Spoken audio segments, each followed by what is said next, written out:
Velan social media.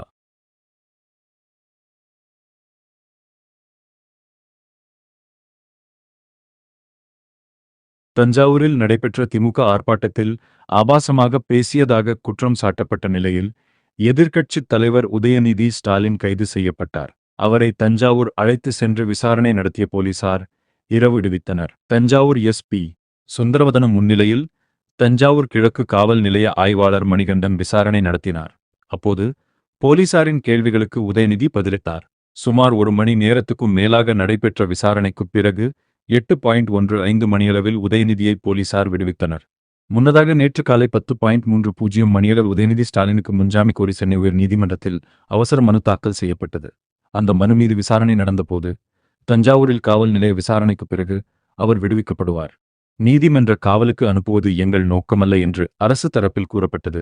அதை பதிவு செய்த நீதிபதி ஜி.கே. இளந்திரையன் உதயநிதியை விசாரணை முடிந்ததும் போலீசார் நேற்று விடுவிக்க வேண்டும், உதயநிதி ஸ்டாலினும் போலீசாரின் விசாரணைக்கு ஒத்துழைக்க வேண்டும் என்று உத்தரவிட்டார்.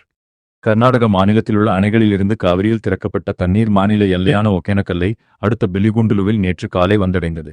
நீர்வரத்து படிப்படியாக அதிகரித்து வினாடிக்கு 18,000 கனஅடியாக உயர்ந்தது.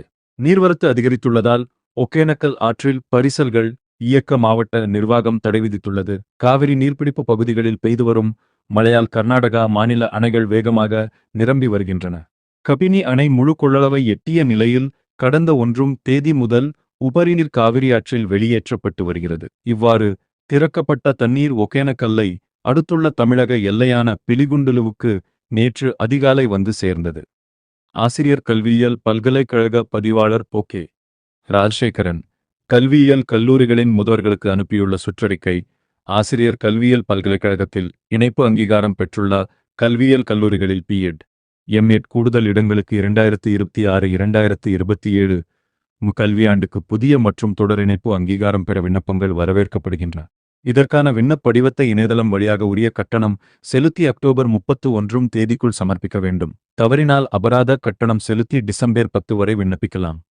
இந்தியாவுடனான எல்லையை ஒட்டிய நேபாளத்தில் பல நாட்களாக நீடித்த மத கலவரம் கட்டுக்குள் வந்ததால் அங்கு இயல்பு நிலை திரும்பியுள்ளது. இந்திய எல்லைக்கு அருகே நேபாளத்தின் கோஷி மாகாணம் சுன்சாரி மாவட்டத்தில் கடந்த ஜூலை 26ஆம் தேதி 2 சமூகத்தினர் தனித்தனியாக நிகழ்ச்சிகளை நடத்தி வந்தனர். அப்போது ஒலிபெருக்கிகளை பயன்படுத்துவது மற்றும் மதக் கொடிகளை காட்சிப்படுத்துவது தொடர்பாக இருதரப்புக்கும் இடையே மதக் கலவரம் வெடித்து 3 பேர் உயிரிழந்தனர். கலவரம் பாதித்த பகுதியில் ஊரடங்கு உத்தரவு பிறப்பிக்கப்பட்டது.